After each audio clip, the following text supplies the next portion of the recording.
자, 설교 제목 한번 해봅니다. 성경은 심판과 구원의 거울입니다. 한번 더 해봅니다. 성경은 심판과 구원의 거울입니다. 여호수아 6장은 여리고성의 멸망과 기생 라합의 구원의 사건을 함께 동시에 기록하고 있습니다.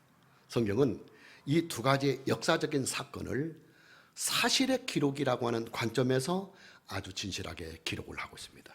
중요한 사실은 하나님께서 여호수아 6장에 여리고성의 멸망과 기생 라합의 구원의 사건을 기록하고 있는 이유와 목적입니다. 그 이유와 목적이 뭐냐? 심판과 구원이라고 하는 이 두 가지의 주제를 이 세상에게 선포하시는 일입니다. 아주 중요한 말입니다. 여러분, 신구약 성경 66권은요 크게 두 가지의 주제를 가지고 기록이 되어 있습니다. 그 두 가지의 주제가 뭐냐면 멸망과 영생 혹은 심판과 구원이라고 하는 이 두 가지의 주제입니다. 성경은 멸망이라고 하는 이 단어와 심판이라고 하는 이 단어를 동일한 개념으로 사용하고 있습니다. 또 성경은 영생이라고 하는 단어와 구원이라고 하는 이 단어도 동일한 개념으로 사용을 하고 있습니다. 우리가 참고구절로 요한복음 3장 16절 말씀을 보면 하나님이 세상을 이처럼 사랑하사 독생자를 주셨으니 이는 그를 믿는 자마다 멸망하지 않고 영생을 얻게 하려 하심이니라. 우리가 알다시피 요한복음 3장 16절 말씀은 신구약 성경 66권을 단 한 절의 말씀으로 축약을 해놓은 말씀입니다. 요한복음 3장 16절의 말씀의 키워드가 뭐냐? 멸망과 영생입니다. 다른 말로 말하면 심판과 구원입니다. 여러분, 하나님의 기록된 말씀인 신구약 성경 66권은요 멸망과 영생에 대한 기록입니다. 심판과 구원에 대한 기록입니다.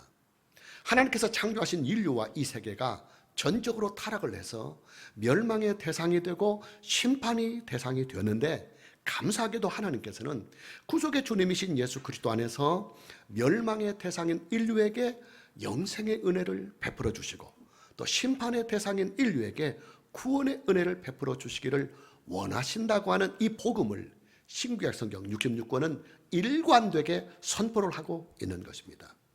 한번 성경 말씀을 구체적으로 살펴보겠습니다. 성경의 첫 페이지를 열면 하나님의 창조의 사건을 우리는 만나게 됩니다. 우주와 이 세계 그리고 인간을 창조하시는 하나님의 창조에 대한 기록이 성경의 출발점입니다. 왜 성경의 출발점이 하나님의 창조의 사건으로부터 시작이 되고 있느냐?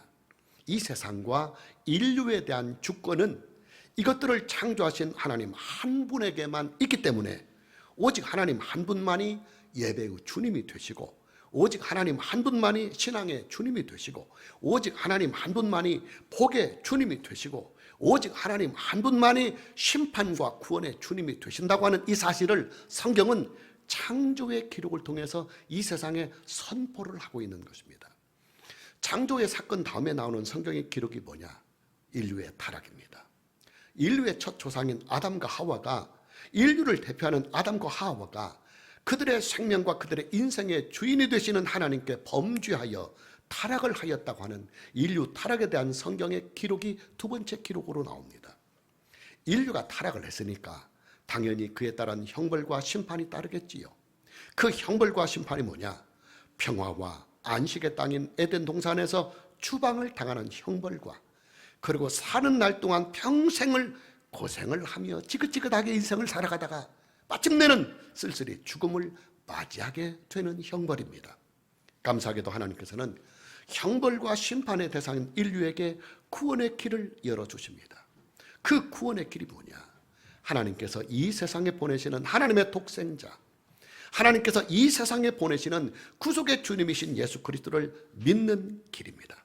그래서 성경은 인류의 타락 후에 곧바로 타락한 인류를 구원하시는 하나님의 구원의 약속의 말씀이 바로 나오는 것입니다.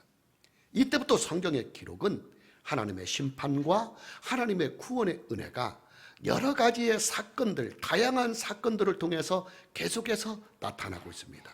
가장 대표적인 사건이 노아 시대의 홍수의 심판입니다. 하나님께서는 인류의 타락이 갈수록 더욱 심하게 되자 멸망과 심판의 카드를 사용하십니다.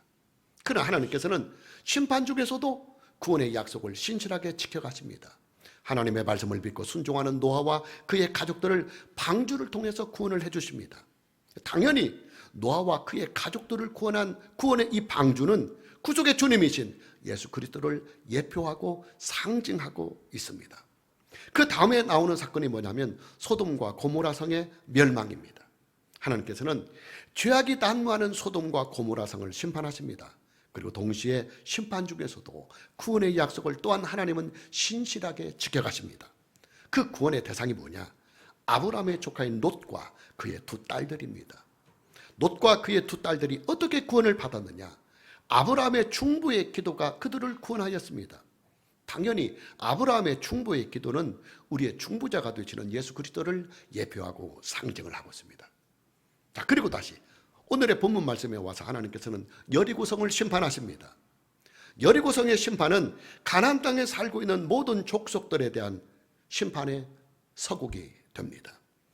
여리고성의 심판을 시작으로 해서 가나안 땅에 살고 있는 모든 족속에게 대한 하나님의 심판이 본격화가 됩니다. 그러나 하나님께서는 여리고성을 심판하시는 중에서도 기생 랍과 그녀의 가족을 함께 구원하십니다. 랍과 그녀의 가족이 어떻게 구원을 받았느냐?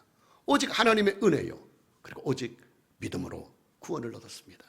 랍은 이스라엘의 정탐꾼들이 여호와의 이름으로 약속한 그 말을 믿고 그녀의 창문에 붉은 줄을 내렸기 때문에 구원을 받았습니다. 성경학자들은 랍이 내린 그 붉은 줄을 예수 그리스도의 십자가 사건을 예표하고 상징하고 있는 것이라고 해석을 하고 있습니다. 여러분, 하나님의 기록된 말씀인 신구약 성경 66권은요, 그 주제가 하나님의 심판과 하나님의 구원하심에 있습니다. 하나님께서는 신구약 성경 66권을 통해서 이 세상을 향해서 이렇게 선포를 하십니다. 야, 인간들아, 너희들 앞에는 멸망과 영생의 길이 있고 심판과 구원의 길이 있다. 이제 너희는 이 두 길 중에 하나를 택하라 하고 말입니다. 여리고성의 멸망의 사건과 라합의 구원의 이 사건은 역사적인 실체의 사건입니다. 그러나 이 사건은 하나님의 구속사의 예표와 상징성을 동시에 가지고 있습니다. 여러분, 만일에요, 여리고성의 멸망과 라합의 구원의 이 사건이요, 하나님의 구속사에 대한 예표성과 상징성이 없다고 한다면 이 두 개의 사건이 성경의 기록이 될 아무런 이유가 없어요. 그냥 팔레스타인 지역의 역사의 한 페이지에 자그마하게 한 줄로 기록만 하면 됩니다. 그런데 여리고성의 멸망과 라합의 구원이라고 하는 이 두 가지의 사건이 성경에 동시에, 그것도 아주 장황하게 기록이 되는 이유가 뭐냐? 이 두 가지의 사건은 하나님의 구속사를 반영하는 예표와 상징성이 있기 때문에 성경에 기록이 되는 것입니다. 그 예표와 상징성이 뭐냐? 여리고성의 멸망을 통해서 하나님의 심판을 우리에게 보여주고, 또 그 심판 중에서도 기생 라합과 그의 가족을 구원하시는 하나님의 구원의 역사를 우리에게 동시에 보여주는 것입니다. 그렇다면 우리는 오늘의 본문 말씀을 만나면서 무엇에 그 포커스를 두고 여호수아 6장을 만나야 하겠습니까? 당연히 하나님의 심판과 하나님의 구원의 은혜라고 하는 이 두 가지의 주제와 이 관점을 가지고 우리는 여호수아 6장을 함께 접근해 나가고 함께 만나봐야 합니다. 여러분, 이 세상과 인류는요, 반드시 멸망의 때가 있습니다. 최후의 심판의 때가 있습니다. 반드시 있어요. 이미 선고가 되어 있어요. 무엇 때문에 멸망이 있고 무엇 때문에 심판이 있느냐? 죄 때문입니다. 죄는 반드시 형벌이 따르고 심판이 따르기 때문입니다.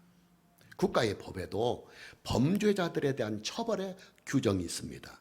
만일에 국가가 범죄자들에 대하여 처벌을 하지 아니하고 수수방관을 한다고 해봅시다. 그런 나라에서 제대로 살 수가 있겠습니까? 아니, 없어요. 불안과 공포 때문에 살 수 없어요.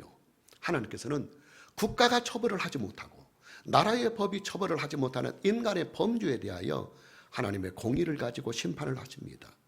죄를 짓는 개인을 심판하시고 또 죄를 짓는 전체를, 단체를, 공동체를 심판하십니다. 형법에는 수위가 있어요. 수위. 높고 낮음의 수위가 있습니다.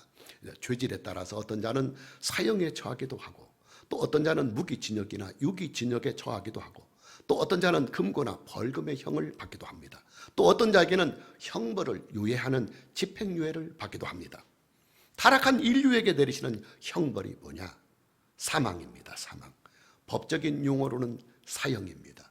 우리가 참고구절로 로마서 6장 23절 말씀을 보면 죄의 삭은 사망이요, 죄의 삭은 사망이요, 하나님의 은사는 그리스도 예수 우리 주 안에 있는 영생이니라 그랬습니다. 여러분들에게 죄형 법정주의에 대하여 여러 번 설교를 통해서 말씀을 드렸습니다. 죄형 법정주의라고 하는 것은, 죄는 반드시 아주 중요해요. 우리가 율법을 아는데 아주 중요합니다. 죄는 반드시 법으로만 정하고, 죄가 무엇인지를 법으로만 정한다 그 말이요. 그 다음에 그 죄에 대한 처벌도 반드시 법으로만 정하는 원칙이 죄형 법정주의 원칙입니다. 역으로 말하면 법이 없으면 죄도 없고, 법이 없으면 처벌도 없다는 말입니다. 여러분, 국가가요, 그 나라의 국민들에게 죄에 대한 책임을 물으려 할 때 무엇을 근거로 해서 죄를 묻겠습니까? 국가의 법을 근거로 해서 국민들에게 죄에 대한 책임을 묻는 것입니다. 과거에 우리나라는 국가의 법을 초월해서 국가 권력이 존재했던 때가 있었습니다. 국가 권력에 항거를 하면 무조건 잡아다가 고문을 행하고 징역이나 사형을 처했던 시절이 있었어요.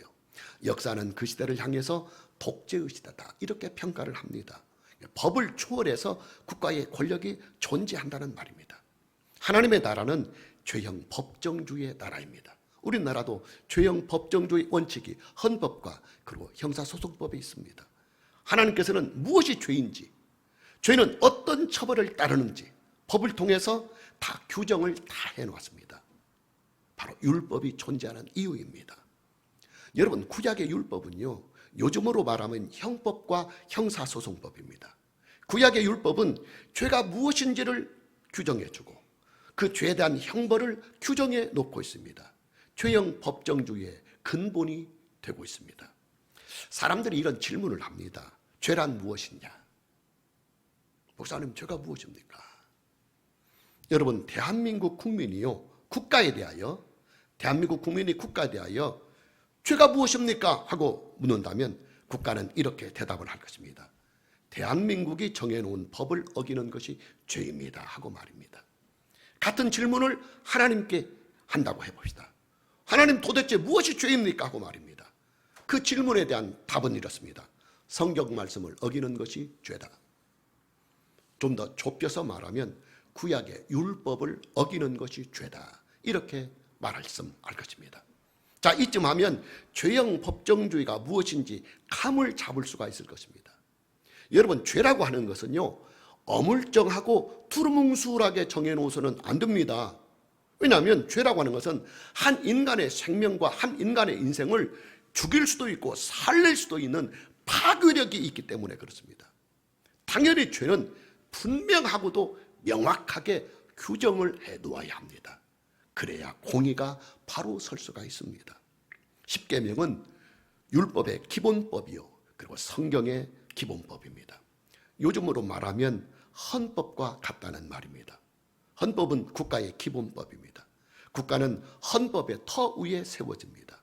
헌법은 모든 법 위에 가장 우선하는 법입니다.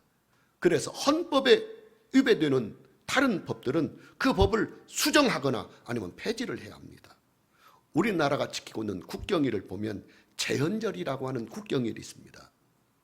제헌절은 우리나라의 헌법이 공포가 된 날을 국가적으로 기념하는 날입니다.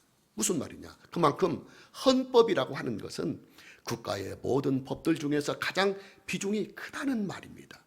십계명은 창조자이신 하나님께서 이 세상에게 주신 헌법입니다.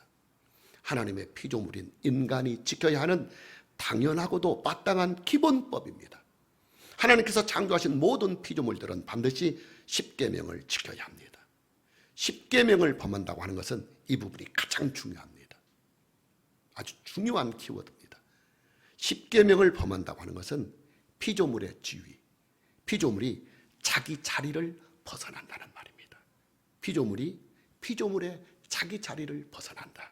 이것이 십계명을 범하는 결과입니다. 여러분, 천사와 귀신의 차이가 무엇인지 아십니까?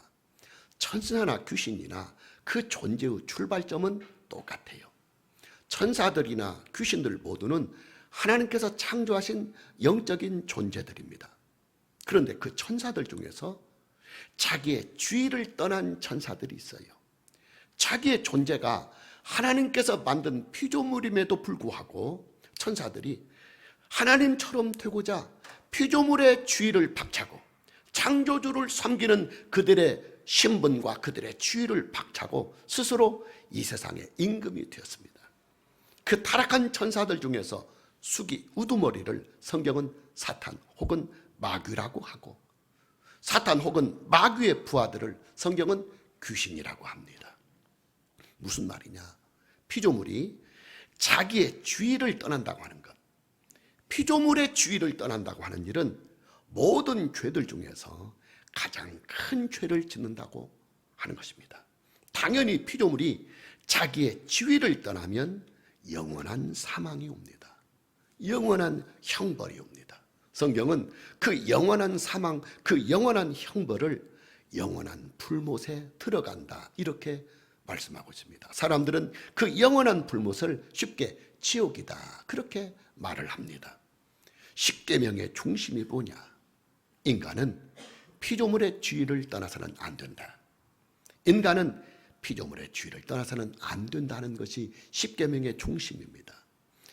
하나님의 피조물인 인간은 당연하고도 마땅히 창조자이신 하나님 한 분만을 믿음과 신앙의 주님으로 삼고 그 하나님 한 분에게만 피조물로서 창조자에게 드리는 경배와 찬송과 기도를 드리며 하나님 이외에는 그 어떤 대상도 신앙의 대상이 되거나 우상의 대상이 되어서는 안 된다 하는 것, 이것이 바로 십계명의 근본이고 십계명의 중심입니다. 십계명의 제1계명을 봅니다. 참고구절로 출애굽기 20장 3절입니다. 너는 나 외에는 다른 신들을 네게 두지 말라. 너는 나 외에는 다른 신들을 내게 두지 말라. 하나님 한 분만이 유일하게 존재하시는 참된 신이시요, 또 하나님 한 분만이 이 세상과 인류를 창조하신 창조자이기 때문에 이 세상에 존재하는 모든 인류는 당연하고도 마땅히 하나님 한 분만을 신앙과 믿음의 주님으로 삼고 그 하나님 한 분에게만 경배와 찬송과 기도를 드리라는 것입니다. 바로 이어서 십계명의 제2계명이 나옵니다. 우리가 참고구절로 출애굽기 20장 4절, 5절, 6절을 봅니다. 너를 위하여 새긴 우상을 만들지 말고 또 위로 하늘에 있는 것이나 아래로 땅에 있는 것이나 땅 아래 물속에 있는 것에 어떤 형상도 만들지 말며 그것들에게 절하지 말며 그것들을 섬기지 말라. 나 네 하나님 여호와는 질투하는 하나님이신즉 나를 미워하는 자의 죄를 갚되 아버지로부터 아들에게로 3, 4대까지 이르게 하거니와 나를 사랑하고 내 계명을 지키는 자에게는 1000대까지 은혜를 베푸느니라. 십계명의 제2계명은 하나님을 섬기는 방법에 대한 법입니다. 하나님은 영으로 존재하시는 분이기 때문에 하나님을 물질의 형상으로 만들어서 그 물질의 형상을 하나님처럼 섬겨서는 안 된다 하는 법입니다. 예를 들어서 이런 것들입니다. 하나님을 예배하고 하나님께 찬송과 기도를 드릴 때 어떤 물질을 세워놓고 그 물질 앞에서 예배와 찬송과 기도를 해서는 안 된다는 말씀입니다. 비록 그것이 기독교를 상징하는 십자가라 할지라도 말입니다. 예수님께서는 우리에게 하나님을 예배하는 방법을 가르쳐 주셨습니다. 우리가 참고구절로 다시 요한복음 4장 24절 말씀을 보면 하나님은 영이시니 예배하는 자가 영과 진리로 예배할지니라. 여러분, 예수님의 이 말씀은요, 십계명의 제2계명을 예수님께서 직접 해석을 해주신 말씀입니다. 하나님의 본체이시며 하나님의 독생자이신 예수님께서 하나님께서 우리에게 주신 십계명의 제2계명을 직접 다시 해석을 해주셨습니다. 예수님께서 해석해 주신 십계명의 제2계명이 뭐냐? 하나님은 영으로만 존재하시는 분이기 때문에 하나님을 예배하는 자들은 영과 진리로 예배를 해야 한다 하는 말씀입니다. 하나님을 예배하는 자들은 절대로 물질의 형상 앞에서 예배를 드려서는 안 된다 하는 것입니다. 여리고성이 멸망을 당하고 또 가나안 땅에 거주하는 모든 족속들이 심판을 받는 원인이 뭐냐? 그들이 피조물의 주의를 떠났기 때문입니다. 그들은 그들을 창조하신 하나님을 떠나서 헛된 우상의 신들을 섬기고 따르면서 그들을 창조하신 하나님을 오히려 대적했습니다. 당연히 그런 죄는 사형입니다. 지금 여러분에게 죄가 무엇인지를 말씀을 드리고 있는 중입니다.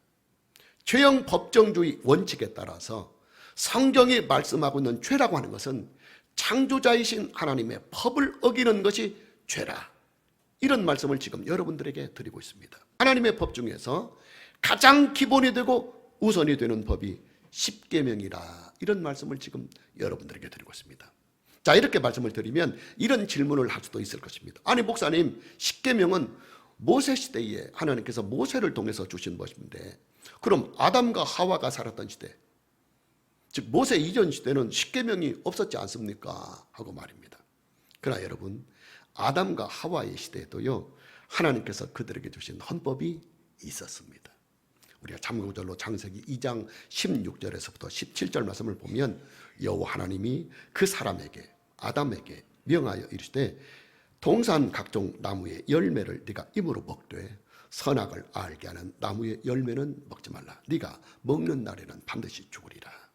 우리가 알다시피 선악과 나무의 열매를 따 먹지 말라고 하는 하나님의 법입니다. 여러분, 하나님께서 아담과 하와에게 주신 이 법은요, 아담과 하와에게 주신 하나님 나라의 헌법입니다. 에덴 동산의 헌법입니다. 하나님께서는 아담과 하와에게 이 헌법을 주시면서 아담과 하와로 하여금 피조물의 주의를 떠나지 않도록 딱 못을 박아 놓으셨습니다. 그러나 아담과 하와는 하나님의 법을 어기고 피조물의 주의를 떠나고 말았습니다. 사단의 간교한 유혹을 받아서 자기들도 선악과를 먹으면 하나님처럼 될까 착각에 빠지고 결국 피조물의 주의를 떠나고 맙니다. 성경은 아담과 하와가 피조물의 주의를 떠난 이 사건을 아담과 하와의 타락이다 이렇게 말씀하고 있습니다. 여러분, 인간의 죄는요, 본질상 피조물의 주의를 떠나는데 그 근본이 있습니다. 인간이 인간의 자리를 떠나서 스스로 신이 되려고 하는 이 일을 성경은 타락이다 이렇게 말씀하고 있습니다. 여리고성이 멸망을 당하고 가나안 족속들이 심판을 받고 또 노아 시대의 사람들이 홍수로 심판을 받고 소돔과 고모라 성이 불로 멸망을 당한 모든 원인은 그들이 인간의 자리를, 피조물의 자리를 떠났기 때문입니다. 여러분, 저와 여러분은요, 인생을 통해서 절대로 인간의 자리, 나는 인간이다, 나는 신이 아니다, 그리고 피조물의 주의, 나는 스스로 내 생명을 스스로 만든 창조자가 아니며 내 생명은 창조자신 하나님께서 만들어 주셨다고 하는 이 인간의 자리와 피조물의 자리를 여러분이 평생의 인생을 통해서 떠나서는 안 돼요. 그 자리를 떠나는 순간 성경은 타락이라고 합니다. 그리고 타락자에게는 하나님의 형벌이 따릅니다. 하나님께서는 나합과 그녀의 가족들을 권해 가십니다. 이것이 여호수아 6장에 소개되고 있는 심판 중에도 하나님께서 구원의 약속을 신실하게 지켜가시는 하나님의 구원의 역사입니다. 본문 17절을 봅니다. 이 성과 그 가운데 있는 모든 것은 여호와께 온전히 바치되 기생 라합과 그 집에 동거하는 자는 모두 살려주라. 이는 우리가 보낸 사자들을 그가 숨겨 주었음이니라. 다시 본문 25절, 여호수아가 기생 라합과 그의 아버지의 가족과 그에게 속한 모든 것을 살렸으므로 그가 오늘까지 이스라엘 중에 거주하였으니 이는 여호수아가 여리고성을 정탐하려고 보낸 사자들을 숨겼음이더라. 여호수아는 이스라엘 군대에게 명을 내립니다. 여리고에 거주하는 모든 자들을 다 칼로 치되 라합과 그의 집에 거주하는 가족들은 살려두라고 말입니다. 그리고 재빨리 2명의 정탐꾼들을 라합의 집에 보내서 라합과 그녀의 가족들 모두를 안전한 곳으로 대피를 하게 합니다. 신약성경은 라합의 구원을 이렇게 해석을 합니다. 참고구절로 히브리서 11장 31절 말씀입니다. 믿음으로 기생 라합은 정탐꾼을 평안히 영접하였으므로 순종하지 아니한 자와 함께 멸망하지 아니하였다. 라합의 구원은 결국 그녀의 믿음의 결과다. 이렇게 신약성경은 오늘의 본문의 사건을 해석하고 있습니다. 여러분, 라합의 구원은요, 오직 하나님의 은혜요, 오직 그녀의 믿음이었습니다. 이것이 바로 기독교의 구원관입니다. 이렇게 말을 하면 기독교의 안티 세력들은 이렇게 반문을 해요. 아니, 어떻게 믿음이 그를 구원하느냐고 말입니다. 예수님을 믿는 자들도 믿지 않은 자들과, 아니 어떤 사람들을 보면 믿는 사람이 더 이기적이고, 그래서 한국교회가 많이 안티 세력들에게 욕을 먹는 거 아닙니까?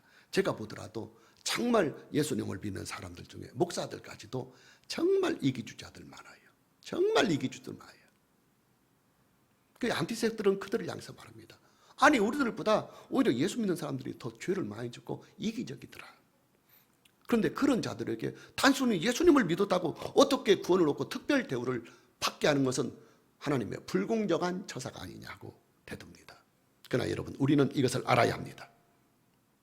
저와 여러분의 믿음에는 예수 그리스도의 구속의 공로가 이미 전제가 되어 있습니다. 아주 중요한 말이에요. 내가 받아야 할 내 죄에 대한 형벌을 예수님께서 나를 대신하여 십자가에 죽으셨습니다. 예수님께서 나를 대신하여 법적으로 사형을 당하시면서 내가 받아야 할 사형의 내 모든 죄값을 예수님께서 대신 다 온전히 그리고 영원히 치루어 주셨습니다. 여러분, 죄는요, 오직 형벌을 통해서만 사함을 받는 것이 원칙입니다. 이게 형법의 원칙이에요. 죄는 처벌을 통해서만, 형벌을 통해서만 사함을 받는 원칙, 이것이 바로 형법의 원칙입니다. 형벌이란 죄에 대한 책임을 묻는 것입니다. 당연히 죄값을 치르면 그 죄값을 치른 그 죄는 사함을 얻는 것입니다. 여러분, 죄수가요, 어떤 죄를 짓고 그 죄값을 다 치르고 나면 다시는 그 죄값으로 인하여 다시 그를 2번, 3번 처벌을 하지 아니합니다. 죄가 남아있으면 2번, 3번 처벌을 해도 돼요. 그러나 어떤 죄에 대하여 그 죄를 국가가 내린 처벌을 받고 나면 다시는 그 죄에 대하여 2번, 3번 처벌을 하지 않습니다. 왜 처벌을 하지 않느냐면 이미 그가 지은 과거의 그 죄는 처벌을 통해서 다 사함을 받았기 때문입니다. 2번 다시 그 죄값을 치른 죄에 대해서는 책임을 물을 수가 없는 것입니다.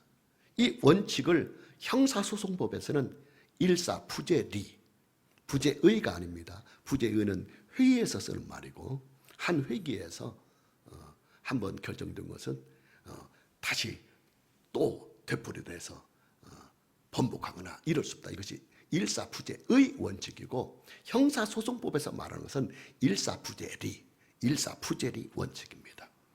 한번 죄값을 치른 죄에 대해서는 죄값을 치른 그 범죄에 대하여서 2번 다시 처벌을 하지 아니한다. 이것이 바로 형사소송법에서 말하는 일사부재리 원칙입니다.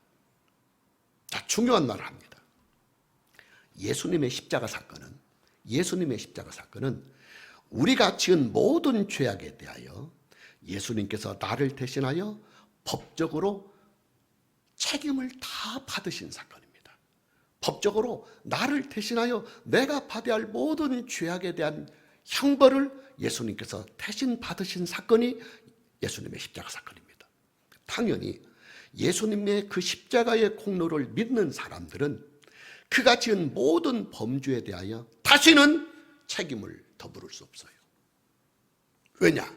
예수님께서 내가 받아야 할 죄에 대한 모든 책임을 십자가의 처형이라고 하는 인간이 받을 수 있는 최고의 형벌, 최고의 수인 십자가의 형벌을 통해서 나를 대신하여 사형을 당하셨다. 법적인 사형을. 이것을 바로 성경은 구속이다 혹은 대속이다.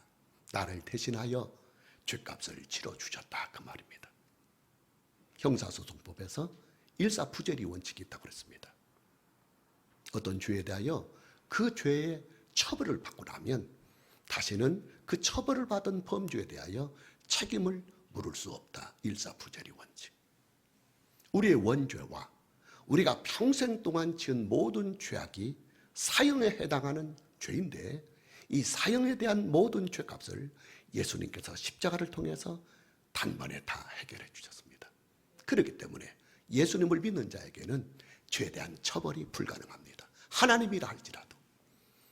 만일 예수님을 믿는 자에게 하나님께서 우리의 죄에 대하여 1점이라도 처벌을 한다고 한다면 하나님은 공의로운 하나님이 아닙니다. 하나님 스스로 만든 일사부재리의 원칙을 하나님이 깨는 것이기 때문에 하나님은 불의의 하나님이 되고 맙니다. 하나님은 공의로우신 하나님이십니다. 그렇기 때문에 반드시 일사부재리 원칙, 우리의 원죄와 우리가 평생 짓는 자범죄 모두를 예수님이 다 짊어지시고 십자가에서 죽으신 그 사건을 통해서 우리가 원죄와 자범죄에 대한 당연하고도 마땅히 받아야 할 처벌과 형벌을 예수님이 대신 다 받으셨기 때문에 하나님은 우리의 죄에 대한 책임을 다시는 물을 수 없다. 할렐루야. 형사소송법에서 말하는 일사부재리 원칙입니다. 마무리합니다. 여러분, 예수님을 믿는다고 하는 것은요, 그가 예수님의 구속의 효력을 믿는다. 예수님의 구속의 효력을 믿는다는 것입니다. 그 십자가 사건을 통해서 내 죄를 다 해결해 주셨다. 나의 죄는 예수 그리스도를 믿음으로 말미암아 예수 그리스도 안에서 다 죄에 대한 책임이 사라지고 없다. 이것을 믿는 것입니다.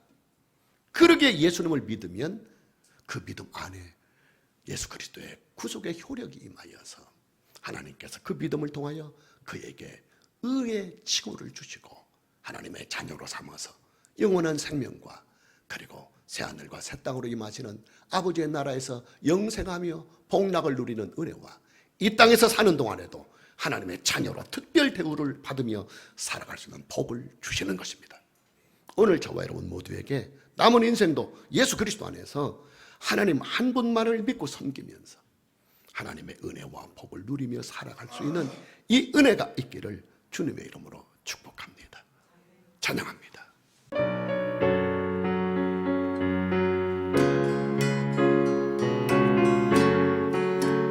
너 두려워 말고 일어나 주 말씀에 순종하여 허리를 동이고 실을 벗으라 지팡이를 잡으라 그 어떤 재앙도 지나가리라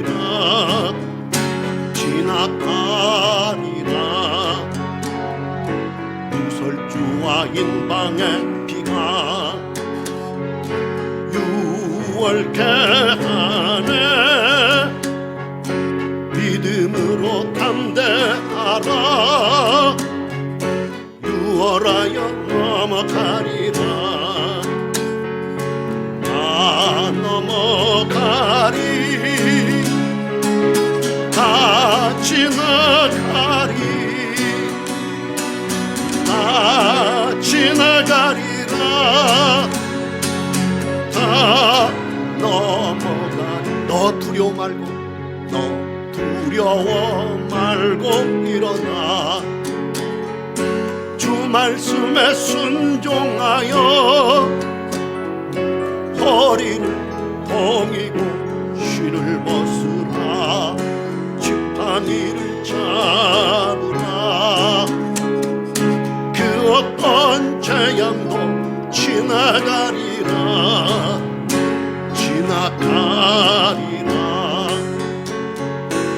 유설주와 인방의 비가 유월케 하네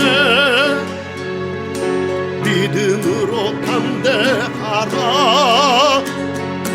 유월하여 넘어가리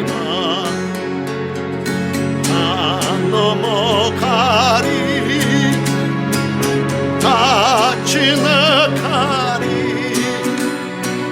다 지나가리라.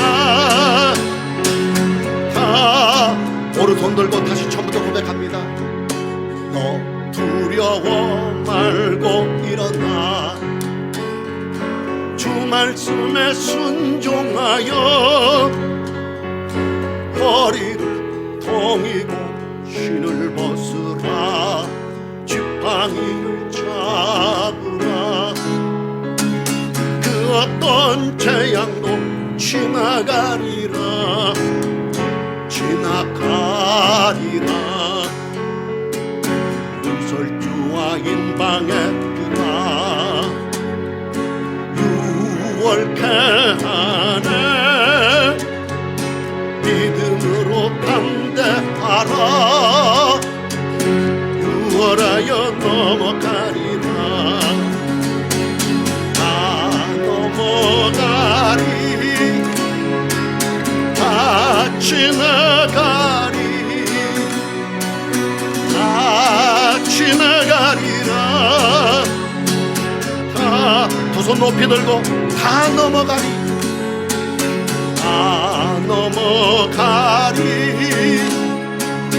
다 지나가리 다 지나가리라. 다 넘어가리 다 넘어가리 다 지나가리 다 지나가리라. 다 너 두 손 들고 다 넘어가리 다 넘어가리 다 지나가리 다 지나가리라. 다 한 번 더 고백합니다. 다 넘어가리 다 넘어가리 다 지나가리 다 지나가리라.